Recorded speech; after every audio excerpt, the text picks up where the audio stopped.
Yes, hii ni soka letu ndiyo ambaye tunaanza nayo, na kubwa zaidi tunaanza kuangazia kwa upande wa michezo ya raundi ya pili ya NBC Premier League msimu wa 26-27, na michezo ya hii leo, mchezo wa mapema kabisa tutashuhudia kwa upande wa Fountain Gate wakiwa wenyeji wa Mashujaa, na baada ya kupoteza kwenye mchezo wa kwanza wa ligi kuu NBC kwa kipigo cha magoli 3-0 dhidi ya Singida Black Stars, Fountain Gate itarejea kwenye mchezo wa pili ikiwakaribisha Mashujaa kwenye uwanja wake wa Sheikh Amri Abedi. Kwa upande wa Mashujaa itaingia kwenye mchezo huo ikitoka kupata ushindi kwenye mchezo wake wa kwanza dhidi ya Coastal Union. Huu ni mchezo mwingine wa mapema kabisa, mechi ambayo itapigwa majira ya saa 10 kamili za jioni. Kwa kile ambacho tulikiona kwa Fountain kwenye mchezo wa kwanza dhidi ya Singida Black Stars, ni mechi ambayo walipoteza na ndio timu ambayo imepoteza kwa magoli mengi, lakini ni mechi ambayo aina ya magoli ambayo yalifungwa yalikuwa ni makosa ya wachezaji kwenye maamuzi kama ambavyo tulishuhudia baadhi ya magoli ambayo yalifungwa, na mechi ndio hii tutaona pia namna ambavyo hali ilikuwa. Lakini tukiwatazama Fountain dhidi ya Mashujaa ambayo alipata matokeo ushindi, kwenye picha kubwa unaweza kusema ni timu ambazo inawezekana tukaona mechi ambayo ikawa ina uzani ambao hujapishana sana. Kwa hiyo natarajia kuiona game ina gani? Yes, nafikiri uzani kwanza ulikuwa tofauti. Uzani wa Fountain ambaye alimaliza nafasi ya 12 last season dhidi ya Singida aliyemaliza nafasi ya 4 na hata maboresho kwenye vikosi vyao yalikuwa yanakuashiria kabisa. Nilikuwa nazungumzia uzani wa leo, sio Singida na Fountain. Yes. Uzani wa Mashujaa na Fountain leo yani naanzia mechi yao iliyopita. Mechi yao iliyopita. Alafu weakness na strength ambazo zilionekana kuelekea kwenye mechi yao. Kwa sababu wanakwenda kucheza dhidi ya timu ambayo kwa hivi sasa imebadilisha system kabisa. Wanacheza na Mashujaa ambayo kocha ni Amani Josia. Sio Julio tena, sio Baresi, sio Mayanga ambao ni makocha fulani wanataka kucheza game ya fiziki, morali nyingi. Amani Josia ni mtu ambaye anataka timu zicheze. Prison wakati wake, Biashara, hata Dodoma juzi aliibadilisha sana, ikawa ni timu ambayo ina possess, ni timu ambayo pateni unaziona. Goli likifungwa unaweza ukauchora mchoro na ukauelezea. Wakifungwa wao unaweza ukauchora mchoro na ukauelezea. Na nimewaona walivyocheza dhidi ya Coastal, wanapata ushindi wa bao moja, bao la ngushi. The way ile spirit yao, namna ambavyo waliwafanya Coastal wakabe zaidi, wakati Coastal tumezoea ni timu ambayo ina possess sana. Kwa hiyo wanacheza na timu ambayo kwenye kupishana itakuwa sio kesi zao wala sio shida zao kabisa, tofauti na Mashujaa msimu uliopita ambao waliwekeza sana kwenye defense, na ndio maana ilikuwa timu ya 3 kwa clean sheet nyingi, takriban 16. Kwa hiyo ambayo ilikuwa hairuhusu lakini haifungi mabao. Lakini this time nimeona Amani Josia amebadilisha vitu vingi sana, namna ambavyo timu inataka kudominate mchezo. Sasa Fountain of course eneo kubwa la kikosi chao nilioona dhidi ya Singida Black Stars halijabadilika sana, hasa kwenye yale maeneo nyeti ya kitimu. Eneo la ulinzi bado kina Kataga Shiga, nimemuona pia kina Ubina Awara, moja kati ya mafullback wanao overlap sana kwenye ligi yetu. Lakini eneo la ushambuliaji bado wana kina Obasi Chukunonye, tunawazungumza akina Sadiki Ramadhan. Hawana Elimo Kono ambaye ndo alikuwa playmaker wao mkubwa. Rayon Sport wamemtambulisha kama siku 3-4 zilizopita. Of course Rayon, Eldinho wanamuita pale Burundi. Kwa hiyo kutokea hapa kwenye David pia hawana. Henry David ambaye of course amekwenda Singida. Nafikiri kutokea kwenye ile game ya Singida unaweza ukajionea vitu vikubwa viwili. Kwanza Fountain bado wameendeleza kile ambacho kiliwakuta msimu uliopita. Timu ambayo ndo ilikuwa ya 3 kwa kuwa na safu mbovu ya ulinzi. Clean sheet 6 tu kama unakumbuka vizuri.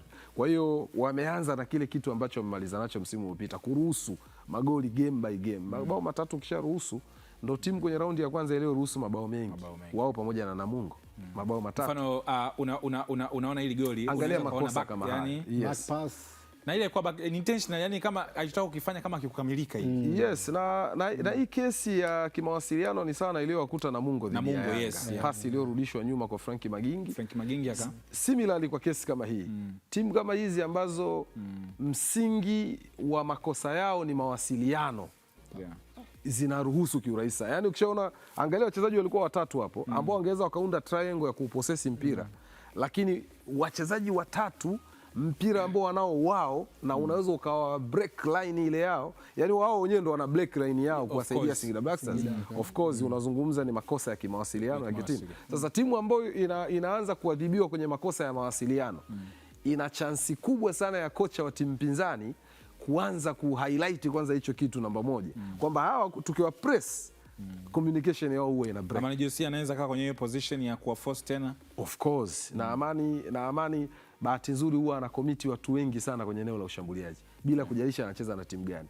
Angalia akiwa Dodoma Jiji, game zake nyingi ukiona bao linafungwa, ukistopisha ile video unagundua wakati bao linafungwa na wachezaji karibia 4 kwenye boxi, kuna 2 wana arrive. Sasa leo hii of course Josia akiwa na wachezaji ambao wengine wanampa kasi au akina Crispin Ngushi ambao wanaweza wakampa hiyo pace.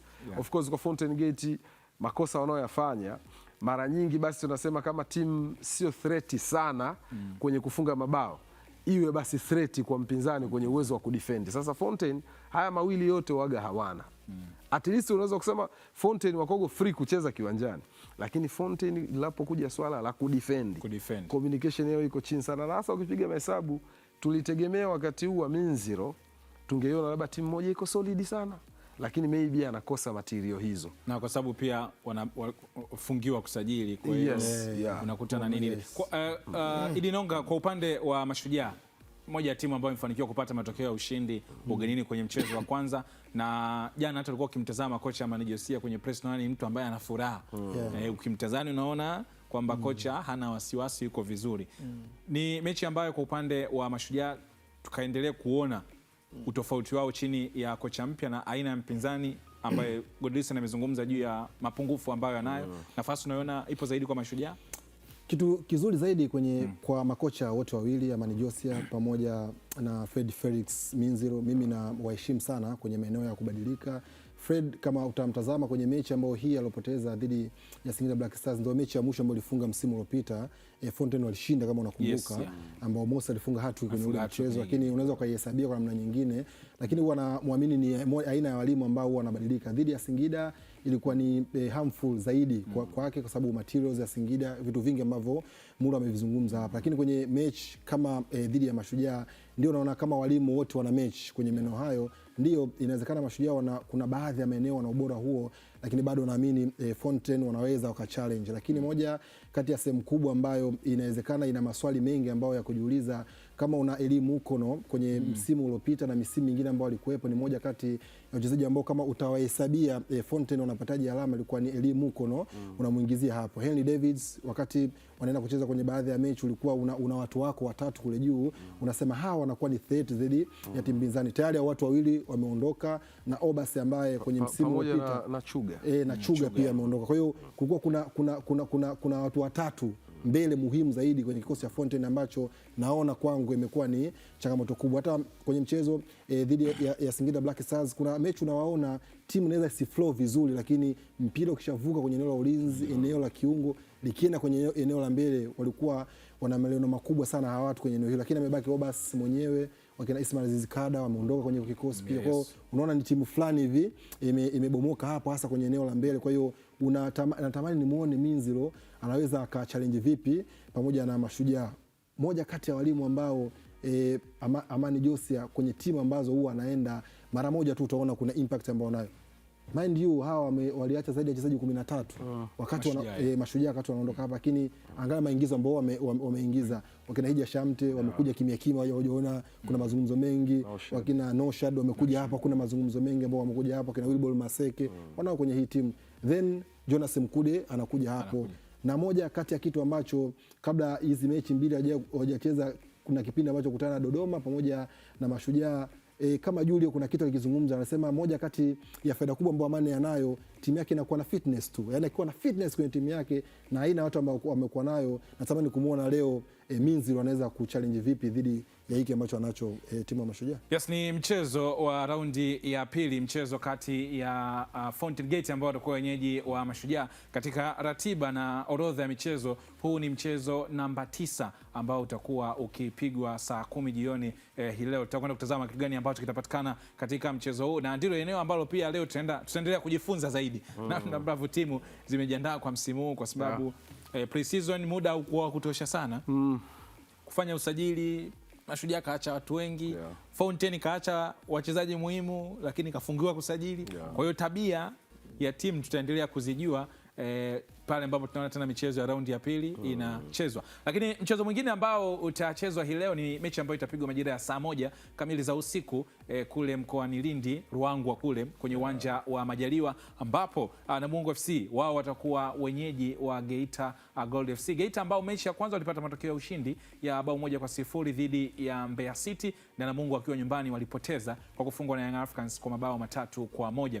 Namungo kesi yao na wao inawezekana kuna mazingira ambao wakachambua bana, tujue tuicheza na mkubwa tulikuwa forced labda kufanya makosa na vitu kama hivyo, lakini ni Namungo ambayo ikiwa nyumbani tunajua wana kitu cha tofauti. Na kwenye msimu uliopita nikianza hapa Mulo, Namungo kama utakumbuka kuna mechi ambayo alipoteza dhidi ya Yanga kwenye michezo ya mwanzoni ya katikati hivi, ulikuwa ni moja kati ya michezo michache zaidi ambayo Namungo alipoteza. Kwa hiyo hii inakwambia wakiwa kwenye dimba lao la Ruangwa ni moja kati ya timu ambayo mara nyingi wanapata matokeo, lakini kwa bahati mbaya mara nyingi sio matokeo ya kupata ushindi wa moja kwa moja. Ni moja kati ya timu ambao ukitoa Azam walikuwa na sare nyingi kweli kweli. Mgunda alipita michezo mingi kweli kweli bila kuweza kupata matokeo. Dhidi ya Young Africans unaweza ukawa na excuse, walikutana na timu bora ambayo inawezekana ukaizungumzia kwenye maeneo mengine, lakini ni timu ambayo ilikuwa na quality zaidi. Kuna wachezaji kuna muda kwa naamua tu wenyewe kuweza kupata matokeo, na kweli wakafanikiwa na kuweza kufunga bao dhidi ya Yanga. Inawezekana ikawa ni moja kati ya picha kubwa ambayo inatafsiri vitu vingi sana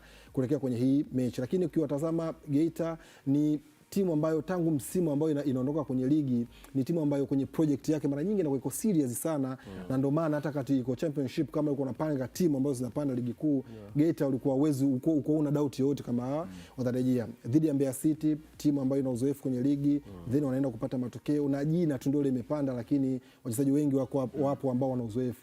Chiro nadhani uweze kumwambia kitu dhidi ya hizi levels za ligi kuu, akina Yusuf Mwili ndio team captain, uweze kumwambia kitu kwenye levels za timu za juu zaidi kwenye ligi. Kwa hiyo wanaiko kikosi, then nataka nimuone Juma Mgunda anaweza ka challenge vipi ka bounce back dhidi ya Zuberi Katwila ambaye pia naye ni mzoefu sana kwenye ligi. Na moja kati ya kitu kizuri zaidi kwa kutazama kwenye mechi ya Geita ambayo walicheza kwenye mechi iliyopita dhidi ya Mbeya City, ni moja kati ya timu ambayo hii ambayo kuzungumza Muro ni timu ambayo haichezi kwenye power play. Unajua kuna timu nyingi za mikono kwa tunaziona mechi, mpira ukianzishwa watapiga mipira mirefu then watafanya kitu watafunga, lakini Geita ni moja kati ya timu ambazo kama unakaa kuzitazama utaona pattern za kucheza, utaona build up bao ambavyo linafungwa. Kwa hiyo ni materials ya ligi kuu na wanajua ugumu wa timu ambavyo zinashuka then jinsi ambavyo zinapanda. Lakini moja kati ya challenge ambayo nakutana nayo ni kwenye dimba la Majaliwa ambalo kama ni base ambayo Namungo anakuwa nao kwa muda mrefu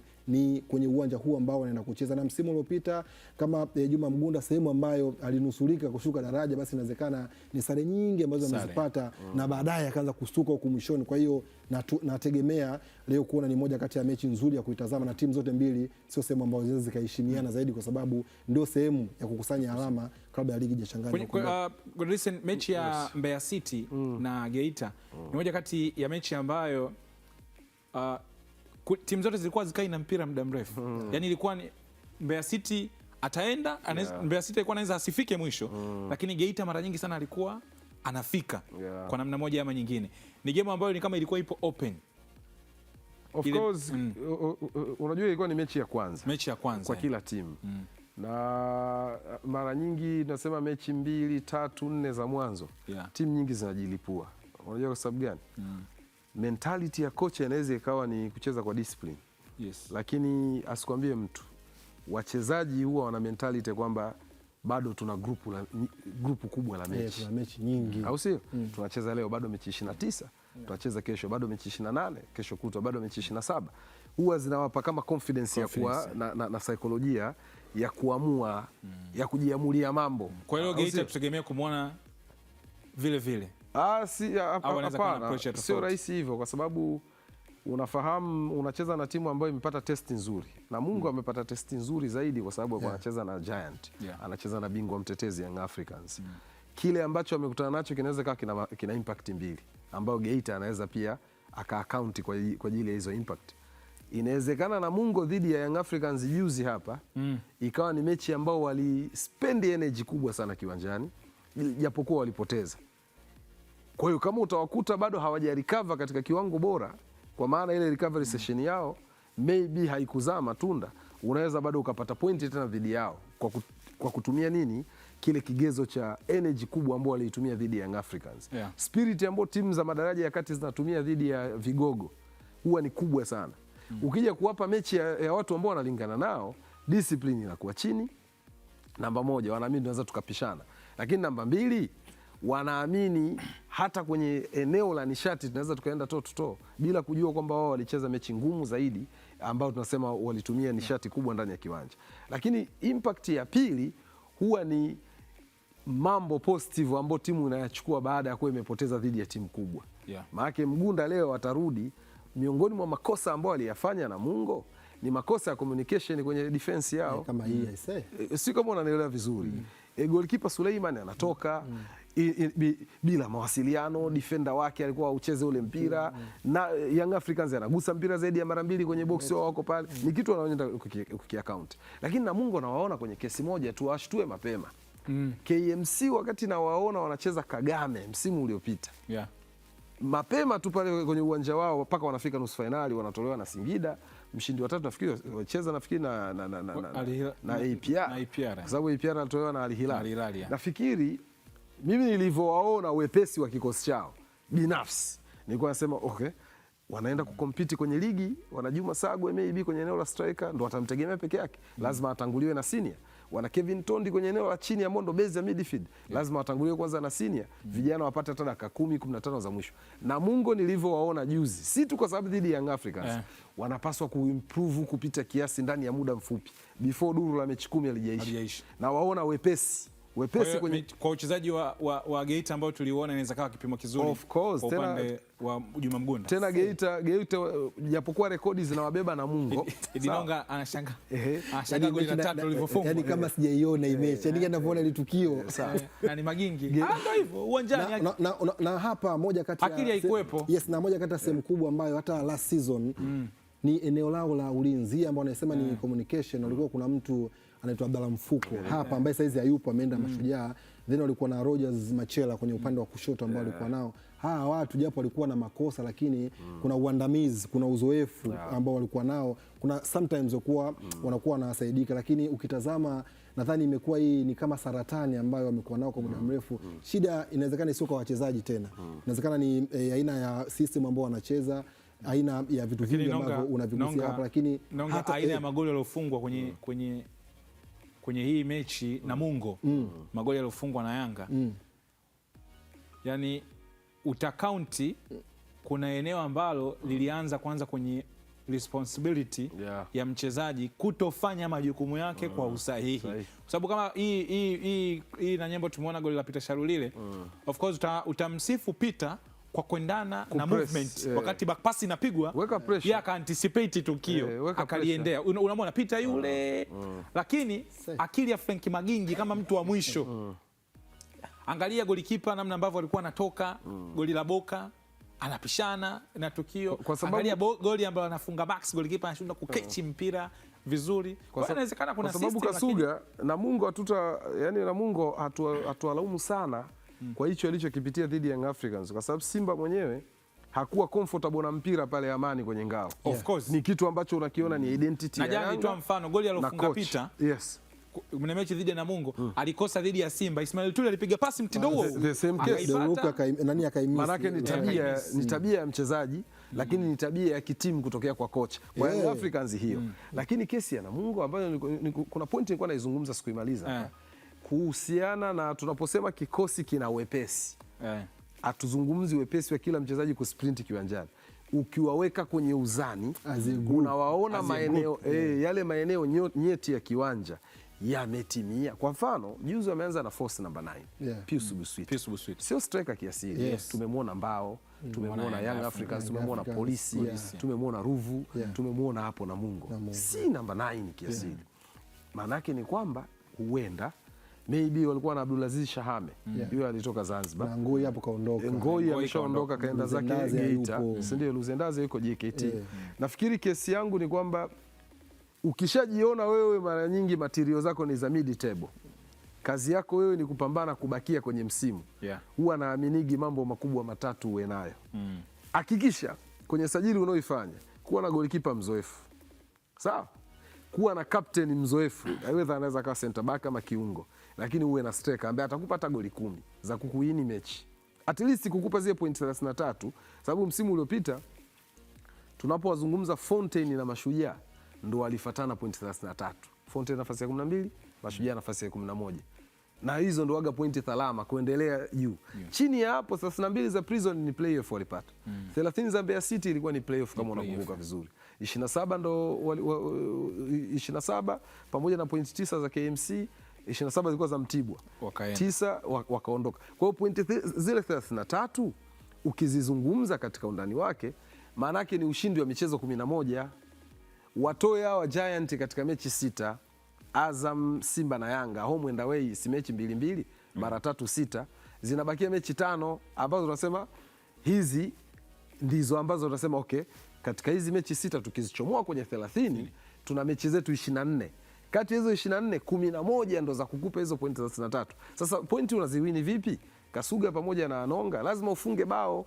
Huna striker kinara ambaye at least atakupa mabao. Kwani Ngoi si ndo kafunga mabao na Mungu at least yuko Geita. Wanakutana naye tena. Waangalie hata wale Fontaine ya mwaka ule yupo Selemani Mwalimu na William Wediga. Timu ilikuwa inaruhusu mabao lakini ina watu wanascore. Tena kama Mwalimu kuna mechi mfululizo kwa anafunga. Ina watu wanafunga. Dodoma Jiji ya msimu uliopita hii ya bwana Amani Josia ilikuwa na William Wediga anafunga back to back. Nje una mtu kama Waziri Junior. Dodoma naye ni timu ambayo iliruhusu mabao mengi. You can understand. Inakupa uhakika wa kufunga zaidi. Waguse JKT, waguse Pamba. Pamba alikuwa na Matthew Tegis, alikuwa na Peter Luasa, alikuwa na Abdullahi Yonta Kamara. Sio kama unanielewa. Kwa hiyo kufunga ilikuwa ni jambo la uhakika. Walimaliza top 8. Shashiri na Himana. Walimaliza top 8. JKT alikuwa na kina Popita Kasunda, kina Mudibeka. Alimaliza top 8. Sio kama unanielewa hii concept yangu. Unapogundua we material yako ni ya mid table, mambo matatu kuwa nao proper: goalkeeper kiongozi, kapteni mmoja the best special center back ama kiungo, lakini uwe na goal scorer ambaye atakupata goli 7-8 kwenye msimu. Sasa timu nyingi of course ikiwemo Namungo na waona kama bado sijamuona mtu kiongozi kwenye eneo lao la ushambuliaji, na hichi kitu wanapaswa waanze kukiaccount for mapema. Tusubiri tuone namna ambavyo Namungo wataocheza mchezo wao hii leo ambao utakuwa ni mchezo wa raundi ya pili, na wamefanikiwa au wamepata bahati ya kucheza michezo miwili mfululizo katika uwanja wa nyumbani, na hii leo watakuwa wenyeji wa Geita Gold FC. Tutaweza kuona namna ambavyo wanaweza wakautumiaje mchezo huo. Wakati kwa upande wa Geita wao tutazama namna ya kuanza msimu vizuri wakiwa wamepanda daraja baada ya mchezo wa kwanza kupata matokeo ya ushindi dhidi ya Mbeya City. Hii ni Viwanjani. Mimi ni Ibrahim Kasuga, nipo na Golisi Modo pamoja na Idi Nongo, na tazama live kupitia Azam Sports 1 HD, na tupo kwenye soka letu. Tumeanza na ratiba ya ligi kuu ambapo michezo miwili itakuwa ikichezwa hii leo, na kwa sasa tukatazame pia taarifa nyingine kutokana na matukio mbalimbali ya michezo ya raundi ya kwanza ambayo ilichezwa. Moja ya taarifa ni kuhusiana na golikipa wa klabu ya Simba Jibril Kasali, ambapo taarifa kutoka ndani ya klabu ya Simba ni kwamba meneja habari na mawasiliano wa klabu ya Simba Ahmed Ally amethibitisha kuwa kipa wao namba 1 Jibril Kasali hajapata majeraha makubwa, hivyo hatofanyiwa upasuaji. Ahmed ameongeza kuwa Kasali hatokuwa sehemu ya mchezo wa kesho dhidi ya Pamba Jiji, lakini anaweza kurejea kwenye mchezo unaofuata dhidi ya Singida Black Stars. Kumbuka Kasali alipata majeraha ya goti kwenye mchezo dhidi ya Kagera Sugar na kulazimika kutolewa na nafasi yake kuchukuliwa na golikipa Hussein Abel. Twende tukamsikie Ahmed Ally akithibitisha juu ya majeraha hayo ambayo ameyapata Jibril Kasali yana ukubwa wa kiasi gani. Jibril Kasali Tanja ambaye alipata majeraha akashindwa kuendelea na mchezo baada ya kutoka uwanjani ama kutolewa uwanjani usiku ule, akafanyiwa vipimo vya awali ili kubaini ukubwa ama kubaini uhalisia wa jeraha ambalo amelipata. Kwanza ameumia goti, msuli wa pembeni hapo unaitwa ligament, ndio ambao ameumia. Lakini kwa taarifa njema kutoka kwa madaktari wetu wa Simba ni kwamba jeraha lake sio kubwa, halihitaji upasuaji na wala halihitaji kukaa nje kwa muda mrefu. Anahitaji kipindi cha muda mfupi tu kwa ajili ya kupatiwa matibabu, na baada hapo atarejea uwanjani. Kwa mujibu wa daktari ni kwamba kuna uwezekano akaukosa mchezo unaofuata dhidi ya Pamba, na baada hapo mchezo unayokuja anaweza kuwa sehemu ya kikosi, kwa sababu jeraha alilopata linatibika ndani ya muda mfupi, kisha anarejea kuendelea na majukumu yake.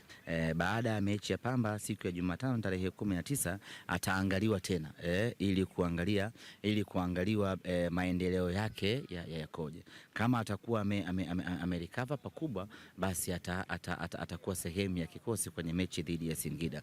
Lakini kama bado atakuwa hajakaa sawa, pia anaweza akakosa mchezo dhidi ya Singida. Lakini kwa sasa for sure ni kwamba mechi dhidi ya Pamba ni 80% za kuto kuwepo na 20 kuwepo pekee. Ndio maana umeona leo hata kwenye mazoezi ameshindwa kutokea.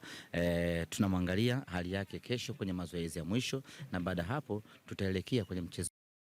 Yes, kwenye eneo la 80% ni kwamba Jubril Kasali hawezi kuwa sehemu ya kikosi cha Simba ambacho kitacheza mchezo dhidi ya Pamba Jiji hapo kesho, lakini inawezekana kuna mchezo dhidi ya Singida Black Stars akarejea. Ahmed Ally amethibitisha kwamba aina majeraha ambayo ameyapata sio ya kufanyiwa upasuaji. Kasali namna ambavyo alidondoka ilionekana kama kawaida hivi, lakini nilipomwona anaanza kutoa machozi ndo shughuli nikaiona kwamba hili jambo ni zito. Ni pigo kwa kiwango gani kwa Simba kumkosa Jubril Kasali kwenda kwenye mchezo unaofuata, lakini pia assessment ikiwa bado inaendelea, lakini pia psychological.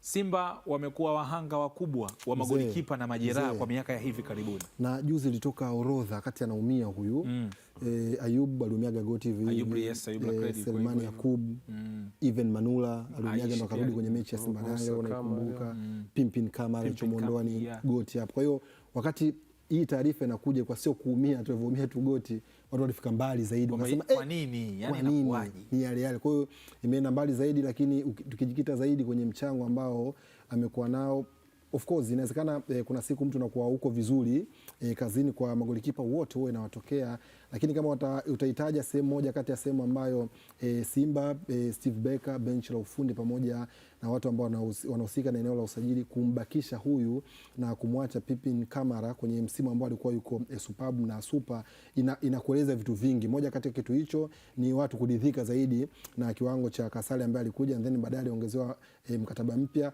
Ukitazama hata kwenye msimu uliopita kwenye clean sheet, ukimtoa Djigui Diarra ambaye alikuwa nazo 16, huyu alimaliza na clean sheet 14. Kwa hiyo kunaona ni tofauti wa clean sheet 2 tu pekee. Kwa hiyo na ni mtu ambaye pia anahusika zaidi kwenye mchezoni, na ni mtu ambaye unamuona kadiri ambavyo anacheza kwenye kikosi cha Simba kuna confidence amekuwa anaendelea kuwa nayo, na hata kwenye mechi ambayo anacheza dhidi ya Pamba, yes, na mheshimu Hussein Abed ni golikipa mzuri, lakini ukirejea hata kwenye mechi ambayo alikutana season iliyopita na aina bao ambalo Mwashinga alimfunga huyu kwa njia ya free kick ambaye ni Kasali, kuna kitu ambacho hata mwenyewe kama angekuwa ana hiyo ana huo ufiti wa kwenda kucheza, kama kuna kitu kwenda kukiprove, kwa sababu kwenye mechi dhidi ya Yanga akuanza kwenye hiyo baa ambayo wengi tulitamani kumuona nayo, lakini kwenye mechi dhidi ya Kagera amerudi kwenye kile ambacho amekuwa nacho, lakini kwa bahati mbaya umemuona hiko ambacho amekipata. Lakini ni moja kati ya nguzo muhimu zaidi kwa mwalimu Steve Becker, kwa sababu kama anaanza kwenye build up ya chini, na ni mtu ambaye amecheza kwa muda mrefu, na anaamini mwalimu ni mtu ambaye anamuelewa zaidi, hasa kwenye kwanza kwenye aina hii ambayo wanacheza, na wachezaji wengi wanakuwa na confidence kwa sababu kama ni mtu ambaye amecheza naye kwa muda mrefu, kuna muda inawezekana vitu vingi vikao tofauti, lakini nasema yes, tuanze na Kasali na vitu vingine viweze kuendelea hapo. Kwa hiyo ni pigo, lakini kwa bahati nzuri umesikia hiyo taarifa, atakosekana tu kwenye mechi moja, then kwenye mechi kubwa zaidi dhidi ya Singida Black Stars atarejea hapo, lakini kimuundo na kipattern ya mwalimu naona kuna kitu fulani vinaweza karuzi ukikompare kwa ina mechi ambayo anakucheza nao na upinzani mkubwa ambao wanaopata dhidi ya Pamba. Kwa Godison, tukitazama kwenye picha kubwa, yes, Kasali ni golikipa namba 1, lakini bado ni golikipa ambaye kuna siku nilisema inawezekana bado anakosa umaarufu. Kuna siku tulizungumza sana hapa, anakosa umashuhuri. Watu ni kama wamuentertain, ni kama wamuamini sana. Halafu ghafla tena anapata majeraha, anakuja Hussein Abel ambaye anaingia kwenye timu. inawezekana kwa baadhi ya mashabiki wako wanatazama kwa jicho tofauti kwamba Vipi? Namba moja ni kama hatuna confidence naye sana. Anakuja Hussein Abel. Ni game ya kuprove kwa upande wa Hussein Abel dhidi ya Pamba. Kuonyesha kwamba naweza na mimi nikawa namba moja. Yani wanasemaga blessing in disguise. Yani katika nyakati ambazo kunakuwa kuna bahati mbaya kwenu. Nilimkuta Masaranga kwenye AFCON wakati anaojia kwa anasema nilikuwa naomba Mungu nipate nafasi. Ikaja. Ikatokea. Yani ndio hicho. Yani wakati hii hapa imekuja. Na ni mechi ambayo inafuatiliwa kweli ya Pamba. Alisema akaifikisha timu robo. Ndio. Ulikuwa kwenye chani? AFCON kaka. Ya Morocco. Ya Morocco. Kaipeleka timu mtoano. Mtoano. Sahihi. Yes, kwa hiyo tunasema katika nyakati ambazo unahisi ni bahati mbaya kwenye timu lakini ndo huwa pia wakati mwingine inapaswa iibuke kama fursa kwa mtu mwingine. Unakumbuka kesi ya Cesar, golikipa Muhispaniola wa muda mrefu wa Real Madrid ambaye ndo alikuwa top. Kuumia kwake ndo kulifungua njia kwa Iker Casillas. Miaka 2000, 2001 mpaka leo Iker Casillas anabakia kuwa ni legendary goalkeeper. Au sio? Kesi hiyo pia ilimkuta Lehmann na Oliver Kahn kwenye national team ya Germany. Oliver Kahn akiwa anaonekana majeraha yanamsumbua kwenye umri ule, Lehmann akakapitalize mpaka alipokuja kuachia kina Manuel Neuer. Kwa hiyo nafikiri kesi huwa inakuwa hiyo. Hata Manula na Mwadiniali, japokuwa ya Manula na Mwadiniali ilikuwa ni kesi zaidi ya performance, ambavyo alikuwa akiibuka akipewa fursa anapiga shughuli. Azam FC. Kwa hiyo nafikiri kwa Hussein Abel uzuri ni kwamba Hussein Abel hatoki under 20. Hajapandishwa kutoka timu za vijana, au sio Nonga? Kwa maana ya tunasema ni golikipa ambaye ndo anaanza kuprove ubora wake akiwa na Simba. Tumemwona Prison. Tumemwona KMC kwa nyakati za hivi karibuni. Amepita timu nyingi lakini hizi ni timu ambazo ni notable, au sio? Yani Prison ambayo unakuta kachomoka Beno Kakolanya, akaenda Yanga, mara Jeremiah Kisubi, mara katua Hussein Abeli, kamaliza kamwachia Yona Amosi. Yani Prison ilikuwa ni timu fulani ambayo lazima iwe supermarket ya magolikipa. Wamelishalisha wataondoka wataenda kuzilisha timu nyingine. Lakini kuanzia hata kwa kina Ivo Mapunda kama unakumbuka. Lakini kesi ya Hussein Abel ni kuprove tu kwenye jezi ya Simba. KMC aliprove, Prison aliprove. Lakini au ile bahati mbaya ya kuja kama golikipa namba 2. Lakini nafikiri kwa sababu unajua usajili wake ni kama hukuwa namba 1. Of course alikuja kama mbadala wa baadhi ya magolikipa waliomtangulia kina Kamara hao, kina Manula na kadhalika. Lakini kesi hapa ni kwamba chansi kama hizi zinapotokea, si kwamba wewe utakuwa unaondoka labda na save 10 kwenye mchezo, kwa sababu unacheza timu ndani ya timu ambayo ina dominate game. Inawezekana usionekane kwa bahati mbaya pia kwenye eneo hilo. Michezo miwili inayofuata kwa Hussein Abel sio michezo ya kawaida, kwa sababu unacheza na Pamba, unacheza na Singida Black Stars. Ni games ambazo zina tension. Uko sahihi, kwa sababu unapoongelea upinzani halisi wa Simba nje ya Azam, nje ya Young Africans, lazima waguse Pamba na Singida kabisa. Hiyo tumejionea live kwa misimu yote ambayo Pamba tena mnyama akiwa ipo ugenini. Last season Simba kaokota pointi moja Kirumba. Na unakumbuka bao la Mwashinga la kusawazisha. Last time Simba kapata 2-1 pale Airtel kwa nguvu, kwa kuchomoa, kwa nguvu na kufunga bao la Mpanzu. Kwa hiyo of course huwa ni game tough. Sasa hizo ndio game ambazo kama timu inakwenda kukusanya alama zote 3 na wewe ukiwa golini na kuna zile notable saves, tunasema aina ya uokozi ambao uliufanya ambao watu wanaingiza kwenye notebook bwana, pale ile pointi tumeipata kwa sababu fulani alisema. Na hizo ndio huwa moment za kuwafanya magolikipa awe na confidence, lakini B wapenzi wa timu kuanza kuwa na confidence kuwa naye. Kwa hiyo nafikiri kwa Hussein Abel ni chance kwake, na mimi huwa naamini Hussein wala asumbuliwe na hii pressure ya Simba. Asumbuliwe na kwamba hii ni timu kubwa eti ndio kwamba performance yake haiwezi kukimbizana na magolikipa namba 1. Hussein anachokuwa anasumbuliwa nacho ni idadi ya michezo anayocheza kwa Simba. Kwa sababu hakuna mtu aliyewahi kuwa perfect kwa michezo michache brother. Au sio? Unakuwa perfect kwenye ile trial and errors. Yani kujaribu na kukosea mara nyingi ndio kunamfanya mtu awe perfect. Sasa unakuwaje bora wakati unacheza labda mechi moja kila baada ya mechi 6. Tena unaweza kukuta unaenda kucheza kwenye mashindano mengine ambayo level ya ushindani wake unaanza na wakina Big Money, sijui kesho utacheza na Greenland FC kwa mfano michuano ya CRDB. Ikishafika kwenye nyakati ngumu za kimaamuzi, bwana unaendelea kuwa kwenye second option. Kwa hiyo nafikiri kesi ya Hussein sio hii pressure ya hizi timu, kwa sababu kaishi muda gani? Nafikiri inaweza kuwa hata mwaka wa 3 wa 4, ndio? Unataka kuniambia kuna kipya sichokijua kuhusu soka la Tanzania, kuhusu Simba na Yanga? Kesi inayokuja ni ana caps ngapi, ana idadi ngapi ya michezo kwenye eneo hili. Kwa mashabiki wa Simba kwamba wasiwe na wasiwasi kwenye eneo la goalkeeping. Yes, kwa sababu kuna mifano juzi hapa tumeona kwenye mambo ya matamasha, tumeona Hussein Masalanga kilichotokea. Kwa hiyo kuna ile imani watu, yani watu wanakukaunti kweli wewe ni namba 2 na namba 2 wewe au namba 2 wa timu nyingi za hapa nyumbani Tanzania, Hussein timu kubwa ni pale, yani utacheza pale ambapo watu watajua kwamba fulani na wanajua bana wewe utacheza. Wewe leo umecheza kwa sababu tofauti na kitu ambacho alikifanya Ibenge msimu uliopita. Kwa Foba, ukimwona Foba unasema fresh, ukimwona Manula unasema fresh. Na baadhi ya game Issa Fofana alipata nafasi ya kucheza. Na kwenye mechi ya kwanza msimu pia ameweza golikipa tofauti. Juzi mechi yao na Polisi ameanza kijana Kasim ambaye msimu uliopita Kasim Yasini kacheza KMC kwa mkopo, ndo juzi ameanza pale Sheikh Amri. Kwa hiyo ni Furahi Benga anaiweza nchi. Kwa hiyo kocha wa magolikipa wa Azam yeye na Ibenge wanajua. Ile pressure nimesema Kasim Yasini anaitwa Hamisi Yasini. Kwa hiyo lakini huku kwingine siku ambayo naona Diarra hayupo, kwanza maswali yanakuwa mengi. Imekuwaje? Huyu bwana yuko wapi? Alafu unajua tofauti inakuwa wapi Kasuga na Nonga? Tofauti ya goalkeeper ambaye ana win confidence ya mashabiki, ana win imani yao, unajua ikogo wapi? Commanding character.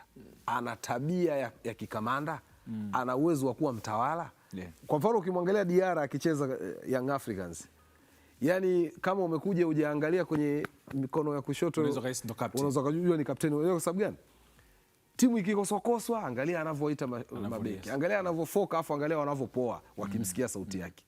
Akiwa na mpira mguuni, angalia anavyowakomandi, sikilizeni, hapa sibutui, tunaanza chini, hapa hatuanzi chini na butua, au sio?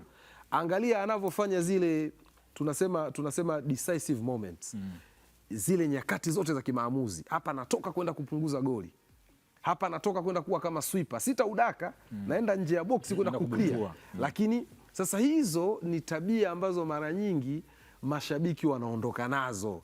Bwana, umeona jamaa kwanza anavyoongea na defenders wake, umeona the way anavyofanya maamuzi magumu, kwa sababu unaweza kuta kipa wewe namba 2 unaingia, ukiwa namba 2 unasema mimi ndo nimeisha mimi, sio kama unaelewa. Yani kuna ile unatoka la kuaminiana. Yes, ni jambo mtambuka ambalo linaanzia zaidi kwenye bench na setup tu yenyewe, kwa sababu kama leo hii msimu unaanza, mechi zinachezwa kwenye mechi labda Simba na Yanga, Djigui Diarra anaanzia nje na mwalimu anakuja nje kwenye press conference anasema kutokana na kiwango cha mazoezini ambacho Masanga akionyesha nimeamua kuanza naye, na mechi kaisha ambapo imekuwa tofauti. Inawezekana mwalimu akawa na kazi kubwa zaidi ya kuzungumza. Kwa ni mentality ambayo lakini ukiachana na magolikipa hata maeneo mengine kuna kocha mmoja nilikuwa naongea naye akasema sometimes ilikuwa ni issue ya kocha Nabi. Akasema kitu ambacho alikifanya Nabi, aliandaa timu yake yote, ilikuwa inaonekana ipo tayari, kwa sababu very sure ilikuwa Godlisten auingie kuchambua kwa sababu Ilinonga anaumwa. Unajua kuna muda unacheza unasema nacheza kwa sababu Nonga hayupo, lakini kuna muda unacheza afu yule ambaye unaona kama namba 1 amekaa pale kwenye mkeka, kwa hiyo unacheza unasema nimeaminiwa, lakini kuna muda unaingia unasema naenda kucheza kwa sababu fulani hayupo. Kuna mechi nadhani cheza na Tabora walifungwa 3-1 kwenye press conference na waandishi alisema tu neno moja, sema nifanye rotation. Iko mechi na nini, mechi na EF, ndo akasema sitafanya tena hiki kitu, sitaufanya. Lakini kwa upande wa Nabi, kama tuna kumbukumbu nzuri na yule mtu wakati tunaongelea akasema kwamba msio mnaona Kibwana ananyanyuliwa au Falini Musa mnaona anacheza, kwa sababu kuna nyakati ambazo huyu anacheza na kwa kana Lomalisa Lomalisa amekaa kule, Kibwana alishacheza kwa Lomalisa lakini sio kwa Lomalisa labda na injury na aliwasaidia kwenye finali ya Coast kama unakumbuka. Na hata Juma Shaban, kuna wakati Juma Shaban alikuwa wakati wa Nabi akiumia, Dickson Job ndo anaenda kuzima namba 2, au sio? Baadaye Job anakuwa timu ya taifa mpaka national team Adel Amrush aliwahi kutaka kumtumia Job, hata Gamondi alikuwa akipata Job anataka amtumie kwenye fullback ya kulia. Kwa hiyo kesi yangu ni kwamba ili Abeli awe na hiyo confidence ambayo wana Simba wanaitaka, kwa sababu basics za goalkeeper anazo, kashapita chini ya goalkeeping coaches wengi. Kesi ni namba ya michezo alionao inamtosha kujenga hiyo confidence. Yes. Bwana, tusichambue sana, jambo la muda ndilo ambalo litakwenda kutupa majibu sahihi, na mnyama Simba atakuwa akishuka dimbani hapo kesho kwenye mchezo wa pili wa ligi kuu ya NBC ambapo watakuwa ugenini wakicheza dhidi ya Pamba Jiji, na baada ya hapo wataendelea kusalia tena ugenini, wataelekea pale Singida kucheza dhidi ya Singida Black Stars kwenye ile back to back ya ligi kuu ya NBC, ambapo mnyama Simba kuanzia alipocheza mchezo wa kwanza ilikuwa tarehe 16 Jumapili mpaka tarehe 30 hivi, mnyama ndani ya wiki mbili atakuwa na game 5. Wastani wa siku 14. Kwa hiyo wastani wa kila baada ya siku 3 na masaa kadhaa unatakiwa ubonde. Kwa hiyo kile kipimo cha kuona kwamba chama lako limetimia kwa kiwango gani ni pamoja na ratiba ya michezo hii mitano ya kwanza. Kikosi kipana, utimamu wa wachezaji, kwa sababu humu unakimbizana, unasafiri, una games zinafuata. Kwa hiyo hiyo back to back kidogo itaweza kupima na kuona namna ambavyo wamejipanga, lakini si kwa Simba tu, hata kwa Young Africans na hesabu ya Yanga inasoma siku kama 16 mechi 5. Kwa hiyo timu zote tunaweza kuona zina back to back hapa, kwa sababu pia huu ni mwaka wa kimashindano ambao una matukio mengi sana ndani yake. Mapema utakuwa ni mwaka mgumu kulikweli, kwa maana ya msimu utakuwa mgumu kulikweli, sababu unatakiwa uishe mapema watu waende kwenye national team kwa ajili ya AFCON. Hapo siku kuna mapinduzi, kuna muungano na kadhalika, kuna mechi za kuqualify pia katikati za AFCON hiyo. Kwa hiyo tunatakiwa watoke waende kwenye mataifa yao, waende wakapambane. Kuna klabu bingwa humo. Kwa hiyo ratiba kidogo itakuwa ipo tight. Kina Ino Jospin Loemba na Congo Brazzaville yao. Mambo haya. Tutazame kwa upande wa taarifa nyingine na tuangazie mabingwa wa tetezi klabu ya Young Africans, ambapo wao wameendelea kufanya maandalizi yao kuelekea kwenye mchezo ambao unafuata.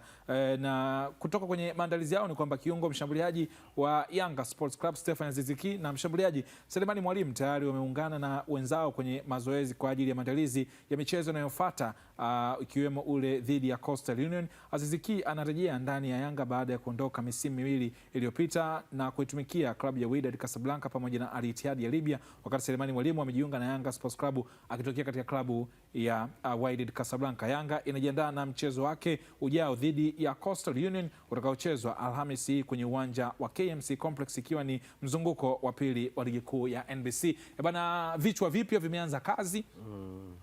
Selemani Mwalimu alitambulishwa, akanyanyua na kombe. Alinyanyua kombe. Lakini tumeona pia X Factor naye alitambulishwa. Kwa hiyo rasmi wameanza mazoezi. Moja kati ya swali kubwa sana ambalo pia ningependa leo tuipate picha kubwa. Baada ya wachezaji hao wawili kutambulishwa, tunajua Selemani anaingia kwenye challenge ya washambuliaji wawili, Peter Shalulile na Ibrahim Sheikh Toure. Lakini kwa upande wa Aziz Ki kuondoka kwa Alan Okello, na baada ya mechi iliyopita pia ilileta kidogo mjadala kwenye namba 10, kiungo mbunifu Aziz Ki unaweza kuona nafasi yake ipo. Wawili hawa kwanza tutegemee kitu gani kutoka kwao wakiwa wameanza mazoezi? Kwangu ni kuongeza eneo la quality, kwa maana ya eneo la ubora, lakini pia kuongeza kwenye eneo la uzoefu, lakini pia kutoa hiki kitandawili Selemani Mwalimu Gomez, kutoa hiki kitandawili ambacho mara nyingi tulikuwa tunazungumza hapa kama ni moja kati ya maeneo ambayo Yanga ilikuwa kuna muda walikuwa inawahukumu sana kumkosa namba 10 ambaye kuna wakati timu iwe compose na aweze kuact mtu ambaye anagawa hiyo mipira. Alikuwepo Pacome Zouzoua kabla ya kupata majeraha, alikuwa ni mtu ambaye sometimes anaweza kaja eneo hilo, lakini alikuwa ni more mtu ambaye ana drive sana timu, lakini alikuwa anamkosa mtu ambaye mtafika kwenye eneo la juu zaidi akatulia aka break the lines akatoa pasi na watu wengine wakafunga. Then alipokuja Alan Okello alikuwa anachezwa pembeni, zikaja debate nyingine. Huyu tangu kwa national team ya Uganda ni mtu ambaye anahitajika acheze katikati ama nyuma ya mshambuliaji. Baadaye walimu wakabadilisha hiyo, akarudi hapo na ndio ambao wakafunga mabao ya kutosha mpaka aondoka kwenye hiki kikosi. Kwa hiyo kurudi kwa Stefan Aziz Ki kwanza itaongeza kwenye eneo hilo la utulivu, lakini pia Peter Shalulile, hata mechi kama umetazama ya Simba, kuna muda mwalimu alimtoa, unajua kana anacheza pembeni wakati kwenye ile tactical switch, lakini kuja kwa Aziz kutaongeza hiyo kuongeza kwenye eneo la namba 10 ambalo kama unatazama kikosi cha Yanga kwanza walikuwa ni more individual. Huyu Kangwanda ulikuwa unamuona, akina Zokwane ulikuwa unawaona kama watu ambao walikuwa wajaunganika moja kwa moja, lakini Aziz akija inawezekana muunganiko ukachelewa zaidi, lakini yeye akiwepo ni mtu ambaye kuna mikimbio inawezekana akawa anahisi kwa sababu ni eneo ya base hiyo ambalo wanacheza. Lakini na Seleman kama utamuadi ataongezeka hapo, kuna wakati inawezekana Peter kiwango anacho, kuna michezo kadhaa ambayo atakuja kucheza, lakini kuna wakati kuna viwanja bado mimi naamini kuna viwanja ambavyo tutaenda kucheza ugenini kama CCM Kirumba, tutaenda viwanja vya Sokoine. Wakati Peter anajaribu kuadapt haya mazingira, ukiwa na mtu kama Selemani Mwalimu unakuwa ni moja kwa moja. Wakati Peter mechi imekuwa sivyo ambavyo mwalimu anategemea, kwa mwingiza kama second option anaweza kukupa kitu, kama kaanza kwenye mchezo inawezekana akakupa kitu zaidi. Kwa kwangu kwenye eneo la ufundi, kwenye eneo la tactics, naona kama Yanga amefaidika zaidi kwa sababu ya uwepo wa Aziz kuja kwenye eneo hilo ambalo kwenye namba 10 ya Okelo ambaye ameondoka, kwa unahitajika kuweza kumpata mtu ambaye akija kwenye timu doubts nyingi ambazo kama Okelo zilikuwa nazo mwanzoni, baadaye akaja akakliki kwa Aziz, nadhani haiwezi kuwa hivyo. Lakini kwa mwalimu nadhani atakuwa na kazi moja tu, kwanza ni kuprove sehemu ambao wamekuja hapo, lakini pia kuwepo na wachezaji ambao viwango kama vinakaribiana, mnakuwa mnajibusi nyinyi wenyewe. Bwana, kuna mazoezi nimeona hapo kwa Godlisten, naona ulikuwa unayatolea jicho.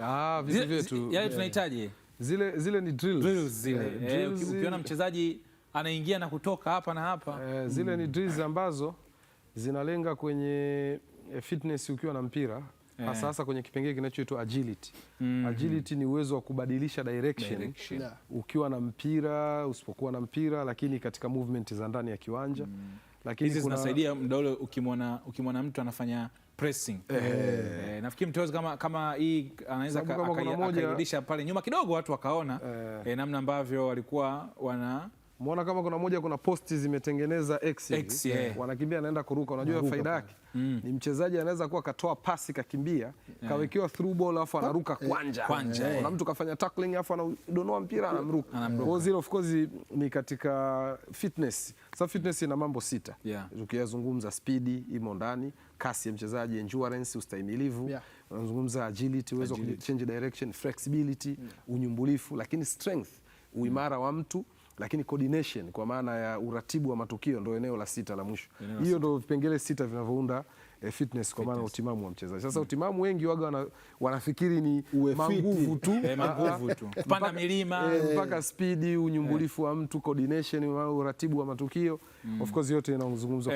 Hicho kipande tunachozungumza kikaa sawa, tutaweza kumuonyesha mdau ile ilikuwa tunazungumza kitu gani. Lakini ukisha kuwa na kikosi kama hiki cha Young Africans ambacho kwenye makaratasi tunakiona na watu hivi sasa wanajaribu kukichambua. Jana mimi niposti picha moja ya kwenye eneo tu la utani. Amesimama, mbona unaanza kuzuia mapema kaka? Amesimama Aziz Ki na Peter Shalulile. Nikasema bwana, kama hujawahi kuona picha ya kutisha au ulikuwa unasikia picha ya kutisha, inawezekana ndio hii. Na hiyo kabla hajajibu Muro, unajua kwenye mechi ya Namungo ilipomalizika kwenye interview Mangoba, kocha wa Yanga, kama unamfuatilia kwa anazungumza, ni moja kati ya walimu ambao kama unamsikiliza na kucheza naye unajua kama walinzi wa kawaida kwa sababu anasema moja kati ya fakta ya kuwa na Peter uwanjani, timu pinzani huwa wanamuogopa na ingiwa uoga. Kwa ukitazama mababu wamefungwa na Mungu wakampa zawadi. Wanampa zawadi. Na kweli yani ni mtu ambaye ana CV kubwa, then na Yanga wanatembea nayo anavyoizungumza kama alivyo. Kwa hiyo kwenye kuandika wewe ndio kuatisha watu. Kwa hiyo Azizi Peter Shalulile na niliuliza vile tu kwa sababu ya profile za hawa wachezaji. Kwa Azizi ambacho amekitengeneza hapa Tanzania ni kitu kikubwa sana. Kwa Peter Shalulile ana hiyo heshima ya soka barani Afrika. Swali ambalo nataka nikuulize Godlisten.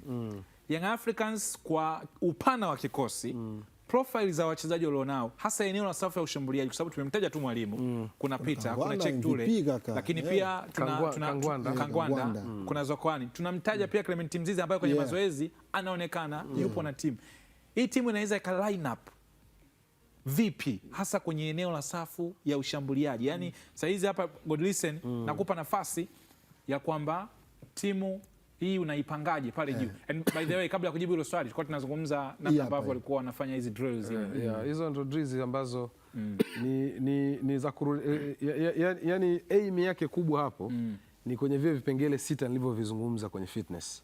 Utimamu wa kimwili wa mchezaji, ambapo hapo ni pamoja na fainting. Umeona kama hiyo ni fainting. Yani niko na mpira, defender nakutana naye 1v1, nawezaje na dance kushoto, natokea kulia, nimeondoka zangu. Hii hapo ni namna ya kuruka kwanja kwenye tackling zimetokea hapo, na unaweza ukafanya movement, lakini kutengeneza flexibility ya misuli yako.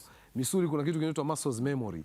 Yani lazima misuli iwe na kumbukumbu. Mwili unaweza kutwist na kutana. Hichi kitu nikikutanaga kwenye mazingira haya huwa anafanya hivi. Na ndio maana unashangaa mtu anakuambia bwana kazi na umri. Kuna mtu akitani tu baba nyonga miezi 6 yuko clinic. Kama tunavyoona.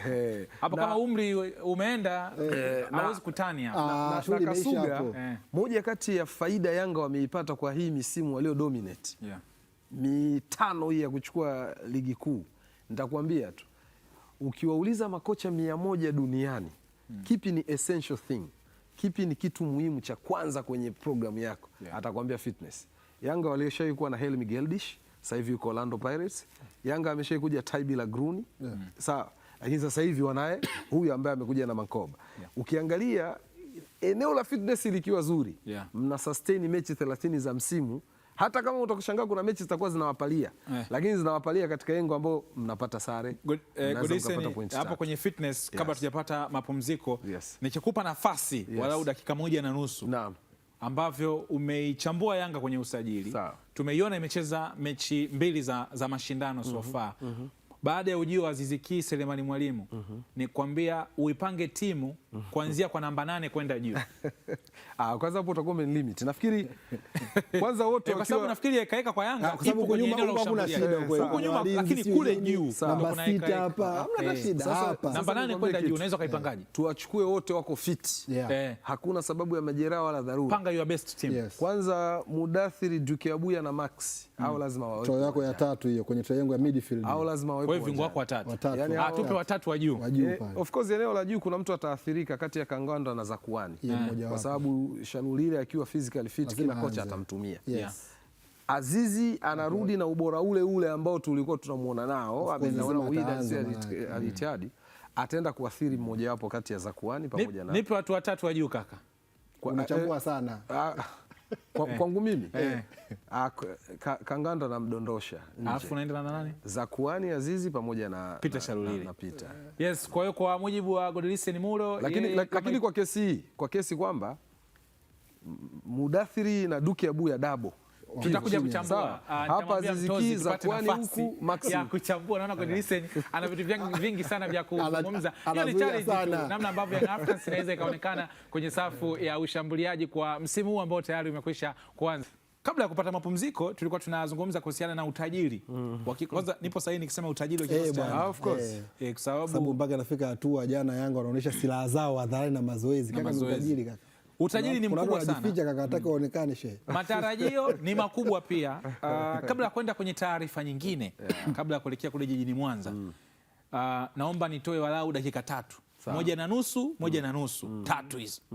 Kutokana na utajiri wa kikosi cha Yanga. Godlisten, nilikupa nafasi ya pale juu tu, ukanipa 6 wa juu. Hebu nipe best 11 yako ambayo ikionekana tu mwana Yanga anasema hapa tunacheza. Ahali anakufa, Esperance anakufa. Best 11 yako ya Young Africans kutokana na kikosi walicho nacho. Mfumo ni moja, golikipa 4-2-3-1. Wanne yao Kuasi, Boka, Baka, Mwamnyeto. Double pivot ni Mudathiri pamoja na Duke Abuya. Namba 10 yao Azizi, kulia Maxi, kushoto Kangwanda, juu pale Shashaman. Bwana, risiti itunzwe vizuri kabisa. Godlisten yeye baada ya utajiri wa kikosi cha Yanga, watu hawajui timu itapangwaje.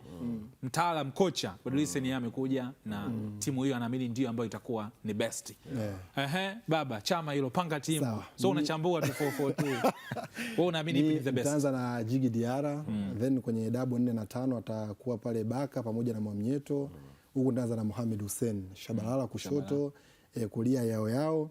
Kwenye kiungo Fred Ngoma, general mimi nitamweka pale atahold, lakini ambaye drive team nitamweka, atacheza na Mudathiri kwenye hilo atadabu, lakini juu yake ataenda kucheza Aziz Ki, huku nitakuwa na Max, huku nitakuwa na Kangwanda, afu mtu ambaye anamaliza mwisho atakuwa Peter Shalulile. Na hapo Kasuga tumeangalia kwamba kuna watu wana majeraha kama kina Job au kina Mzize.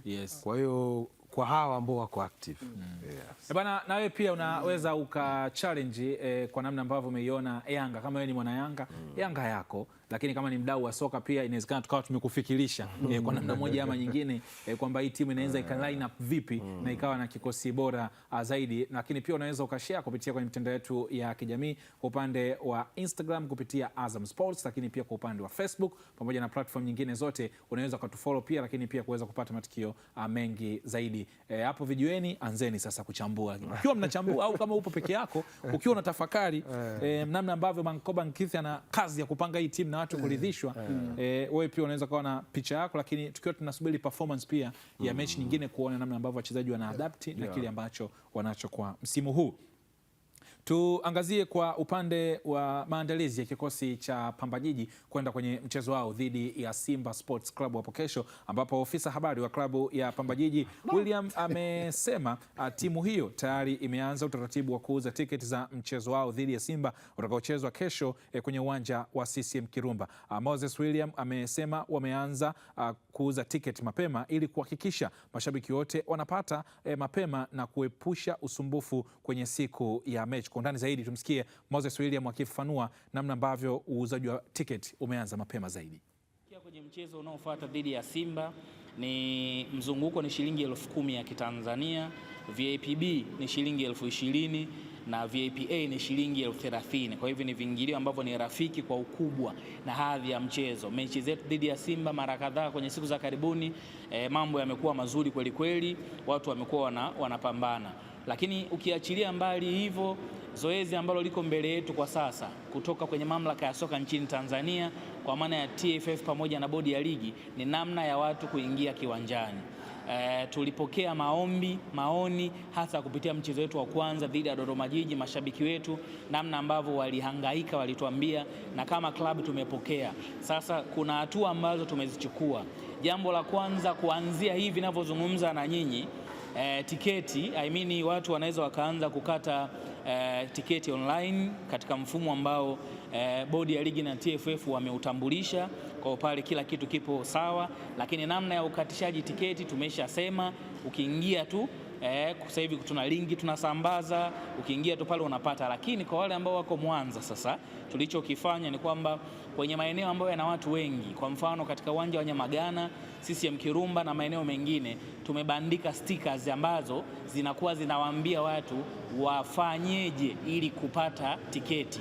Kwa hiyo mfumo tumeubandika pale, hiyo itasaidia mtu yoyote akipita anaona, anakata tiketi, maisha mengine yanaendelea.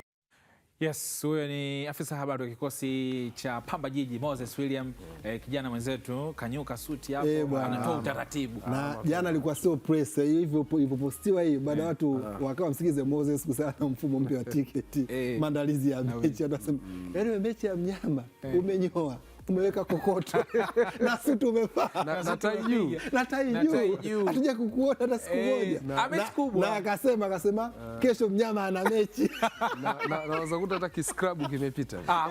Ni Moze anavyoongea. Na of course inawezekana akawa tunazungumza Moze ni kijana mwenzetu. Ni kijana mwenzetu ambaye leo yuko hapo na Pamba tangu Pamba wapo championship. Ni kijana mwenzetu mpambanaji ambaye kaipambania timu, lakini pia Moze ni mwandishi. Kwa napiga 442. Mchambuzi mzuri kaka huyu. Mzuri kabisa. Lakini unaweza kaona kwenye matumizi ya nafasi pia, lakini kujitoa imani bado tunaona yupo na kikosi cha Pamba na ni sehemu ya viongozi. Baada hapa kaka tegemea simu ya Moses. Kile kipande kaka tumie. Namjua kakangu. Yes, na eneo ambalo alikuwa anasisitiza Moses kwa sababu TFF wameintroduce mfumo mpya wa ukataji ticket kwenye simu ambao pia utakuwezesha wewe kuweza kuingia uwanjani kwa urahisi zaidi. Ni jambo la kuskani tu, kwa hiyo miundombinu inaruhusu, na mimi pia nilishapata nafasi ya kupractice. Mimi nishanunua tiketi 2. Sio mgumu Sio mgumu Sio mgumu sana. Ukiufuata taratibu mapema, kikubwa tu fanya mapema. Sio mechi inakaribia ndio umefika hapa sasa mkiruma ndio unaanza. Kwa sababu ukishaingia utachagua tiketi yako. Ukishaingia kwenye ile, kwanza utachagua mechi, kwa pale juu kuna mashindano. Utachagua pale labda ligi kuu, utaenda utachagua mechi, utaonyeshwa uwanja ulivyokaa, unaonyeshwa uwanja partition zake. Jukwaa hili linaitwaje, jukwaa hili linaitwaje, jukwaa hili linaitwaje. Utachagua pale, utaziona bei, utapress. Baada ya hapo utanunua tiketi zako, utachagua idadi, sawa bwana, kwa maana kwamba pamoja na kiingilio cha bei. Kuna nyakati ambayo utalipia afu utatoka, utatakiwa uzi rename zile ticket, uweke jina sasa. Kama ni Godlisten, kama ni nani. Kwa sababu mtu mmoja anaruhusiwa kununua tiketi 4, ndio maana kuna option ya kurename kila ticket.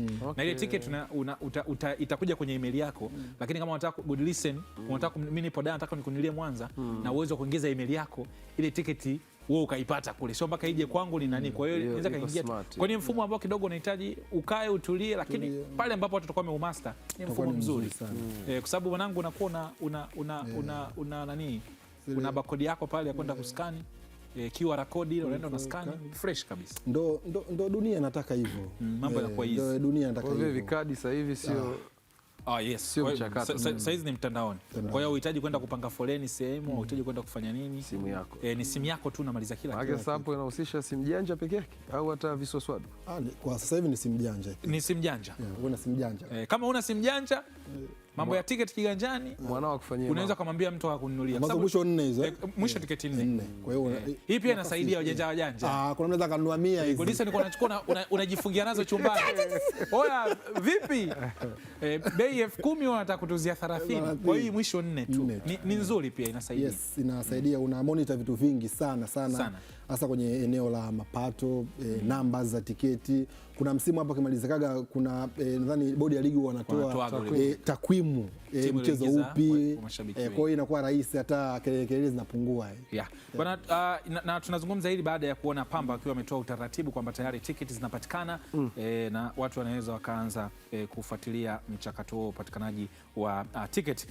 Bwana, tumeona pia tukiwa tunaendelea na ligi, tumegusa kalenda ya mwaka. Ni mwaka ambao utakuwa una fainali za AFCON pia.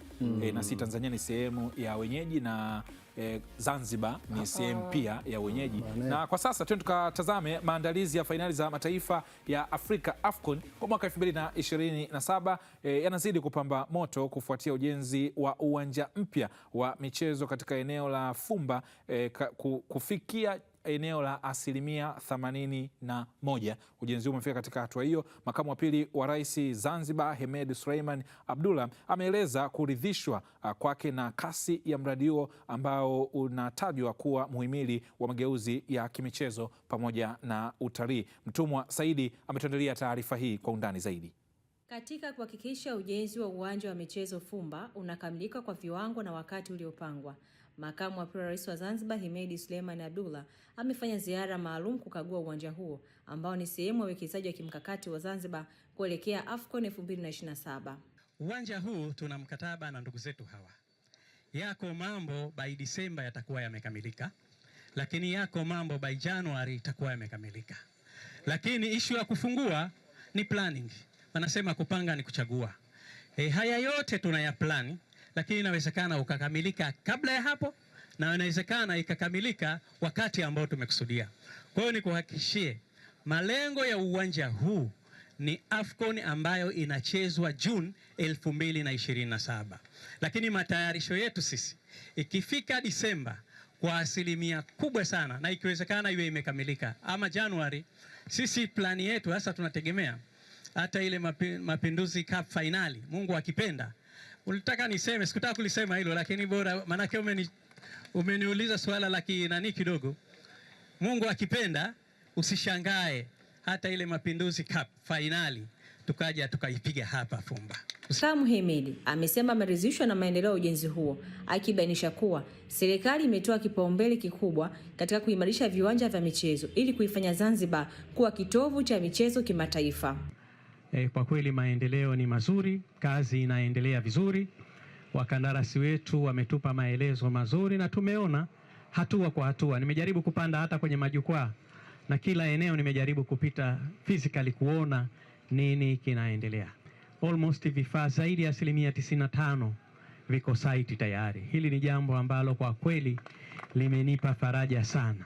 Niwahakikishie kwamba maendeleo ya mradi huu ni mzuri. Kwa ujumla wake tayari tuko karibu 81% kwenye mradi huu. Matarajio ya uwanja huu utakapokamilika utatumiwa na mashabiki zaidi ya 30,000 ambapo kwa sasa umefikia 81% ya ujenzi wake. Kutoka Fumba, Mtumwa Saidi, Azam.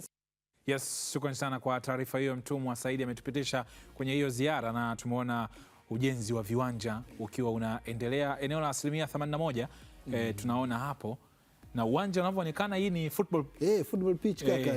Hii unaposogea mbele zaidi ndio mipango inakuwa mikubwa unatoa hapa, kwa sababu unaona, yani ukiona hii picha inakuonyesha kabisa kwamba ukaribu wa pitch na majukwaa utakuwa karibu sana. Watu wataenjoy. Ni viwanja vichache pia nchini vya mtindo huu. Nadhani kwa haraka tuna Azam Complex iko pale, tuna KMC kule Meja, tuna Meja Isamuyo, lakini tuna Mkwakwani Tanga. Yani ile hapa na hapa. Ukiachana na viwanja vingine vingi ambavyo ni sports grounds. Kwani hata Majaliwa zina running track. Majaliwa si football pitch. Majaliwa pia. Hata Bukombe pale. Bukombe pia. Geita. Hii ni 81%. Nafikiri vile vya chama vingi ni vya running track. Kwa sababu nafikiri nyakati pia za ujenzi wake waliweka kwa ajili pia gari zipite. Kwa accommodate hata kwa accommodate michezo yote. Riadha, Yaani maana yake tunasemaga uwanja unakuwa ni Olympic standard. Ambao unaweza kuhusisha riadha. Na riadha si unajua ni mjumuisho wa vitu vingi. Watu wanajua riadha ni kukimbia, kumbe hata kutupa, kurusha mikuki, vitufe, sarakasi na kadhalika. Kwa hiyo nafikiri of course structure inatisha hii. Yaani unatamani uone jamvi likishatandikwa pale. Kila kitu kimekamilika, viti vimefungwa. Of course structure nzuri sana. Na hivi uwanja mwanzo inavyoonyesha hivi, ni uwanja upi wa Afrika Kusini ambao upo karibu na baharini? Port Elizabeth. Ni Port Elizabeth Port Elizabeth, yes. Maana hiyo view, kwa hiyo ndugu yangu, wakati wa AFCON ikipigwa hiyo view kaka, Kinyamwezi kabisa. Uko sahihi. Nafikiri tutapata picha ya kuona structure yake ya nje, namna ambavyo itakuwa muonekano. Mashabiki takriban 30,000 kwenye huu uwanja. Kwa hiyo miundombinu kama nchi tunazidi kuiboresha zaidi. Nimeona pia uwanja wa Arusha wenyewe pia umefika kwenye stage kubwa. Kwa hiyo ni almost tunaenda kumalizika. Kasuga na Nonga. Sijajua kama ramani ni uwanja uwe na bati, kwa maana roofing, kwa sababu viwanja vya kisasa vingi sasa hivi vinapaswa kumjali mtazamaji akiwa ndani ya kiwanja, kama ilivyo Benabeu, kulingana na hali za hewa tofauti. Asio, unajua Benabeu ile ni retracted roof, ni ile bati la kujifunga. Tunaongelea tu hii at least wakati wa mvua ama jua kali watazamaji wawe chini ya ambao sisi ndugu waandishi KMC tuliongea sana. Kutoka na KMC kaka. Pako wazi. Ukakutana na Chambue. Nafikiri hiyo ni nzuri sana kwa sababu ya kumjali mtazamaji anayekuwa uwanjani dhidi ya hali ya hewa zote mbili. Jua kali ama mvua. Kwa maana roofing. Yes, bwana, hiyo ni maandalizi kuelekea kwenye fainali za AFCON. Kwa sasa tutazame kwa upande wa usajili.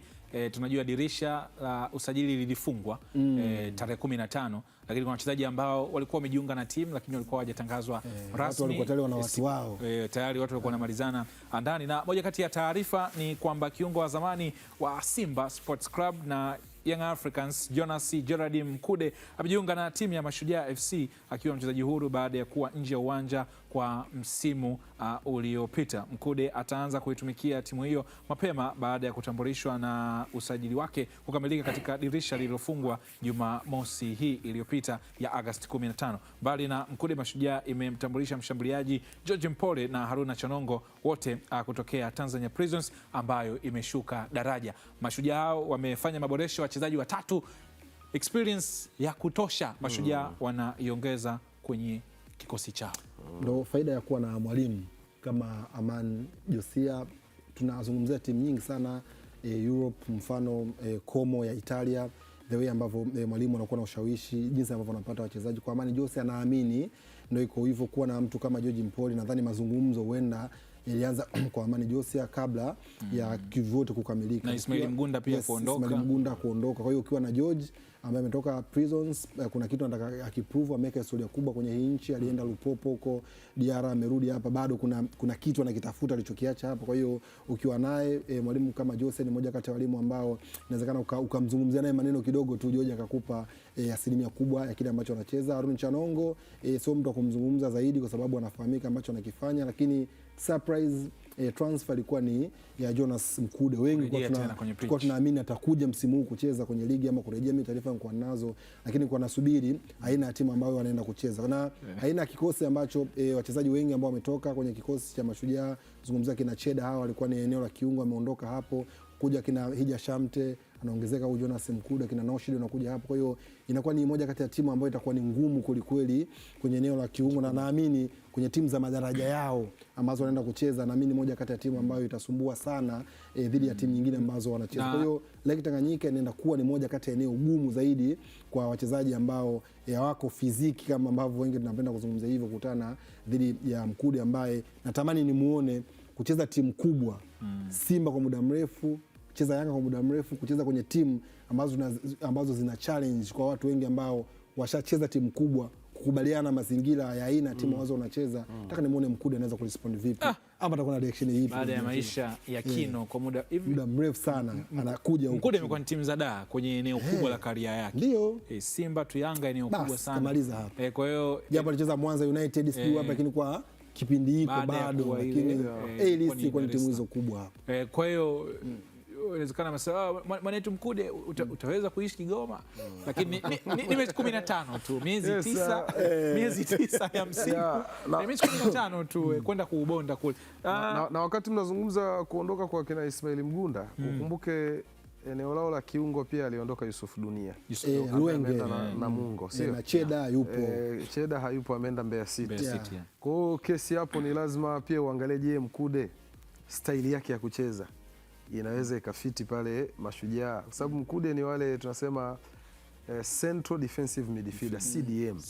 Yani ana zoni yake, yani ni kiungo mkabaji, lakini sio anayezurura kwenda kupora mpira. Ana kiutawala chake, sio wale wanaitwa ball winner, wazee wa kuwini mipira kama kina anaweza kucheza kama Juki Abuya, akafunga safari, afungi safari, ambacho ni kitu ambacho Amani Josia kwa Dodoma alikuwa anamtumia zaidi Salmini Hoza kwenye yako kaeneo, supplier wa mipira. Nani Manganga? Of course alikuwa anatembea Nelson Munganga, Nelson Omba Munganga ndo alikuwa anatembea sana bana. Sajili hizo kwa upande wa Mashujaa, lakini pia kwa upande wa George Mpole na Haruna Chanongo, moja ya changamoto kubwa ya Mashujaa msimu uliopita ilikuwa ni kufunga mabao. Maybe ongezeko la hao wataenda kuongeza kitu kwenye eneo lile, na tukaona timu ikiwa ina momentum ya tofauti kulinganisha na walivyokuwa na kocha Julio, ambaye pia naye alilalamika kwamba vipi wanangu, mtaka kuna muda niingie ndio nafunga mimi. Kwa hiyo maboresho yanafanyika. Tutaona ambacho Balama yupo pale juu yao, Mapinduzi Ngushi yupo.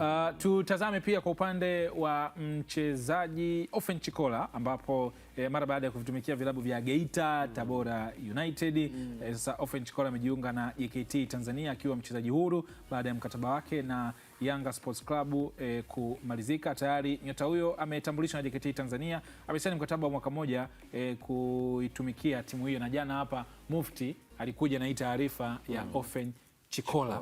Yes, na nafikiri Chikola nyakati zake bora zaidi ni ile move ya kutoka Tabora kuja Young Africans, hasa wakihusishwa na kwenye ule ushindi wa 3-1 pale Chamazi dhidi ya Yanga ya Gamondi.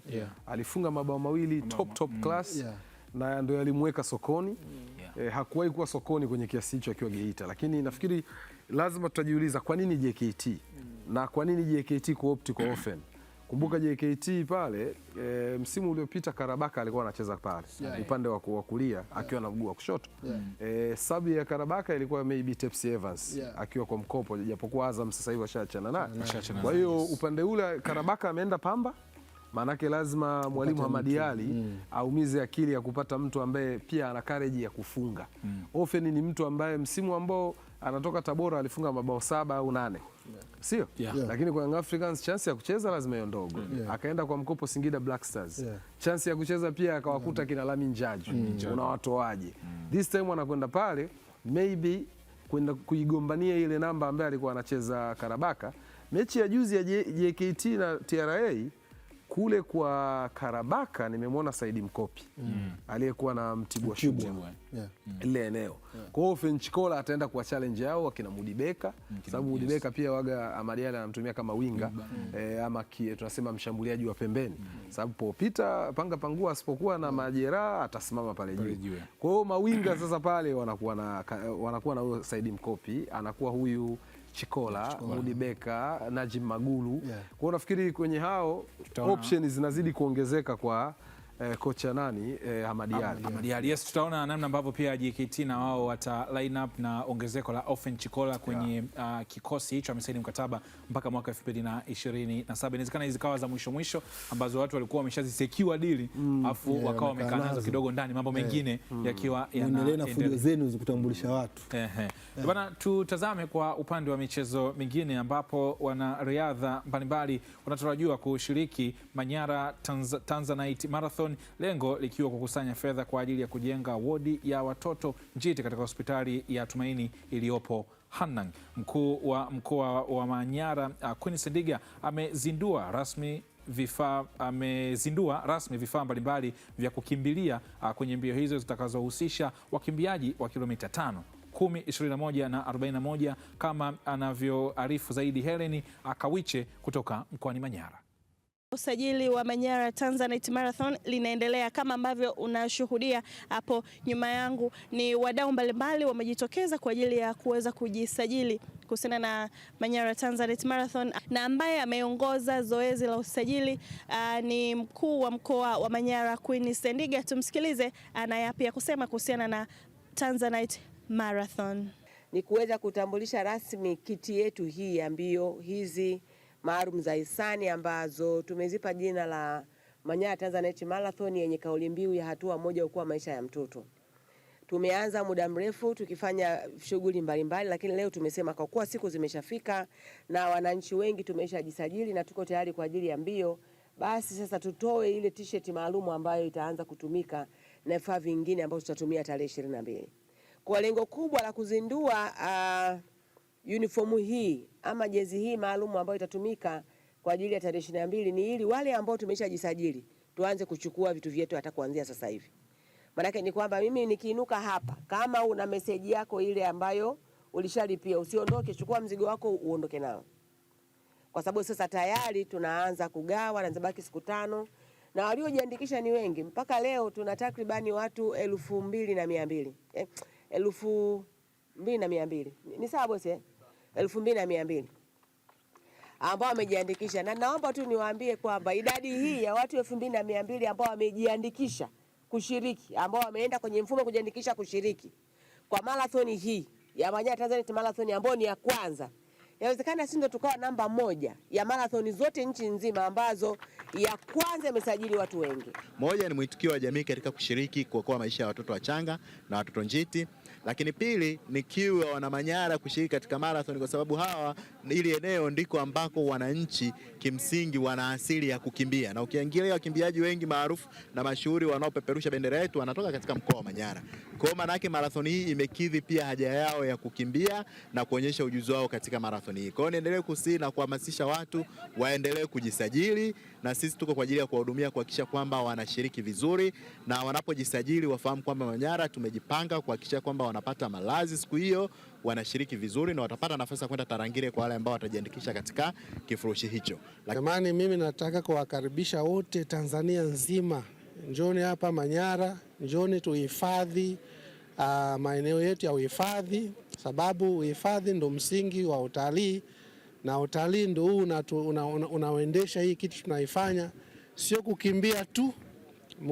Mkifika hapa Manyara mna muda tena wa kutembelea maeneo ya uhifadhi. Manyara Tanzanite Marathon itapigwa hapa katika dimba la Tanzanite Kwara Agosti 22 mwaka huu, ambapo lengo linatajwa kuwa ni kufanya ujenzi wa jengo katika hospitali ya Tumaini iliyopo Hanang hapa mkoani Manyara, ikiwa ni katika kuwalinda watoto ambao wanazaliwa kabla ya wakati. Mimi ni Helen Kawiche, Azam Sports.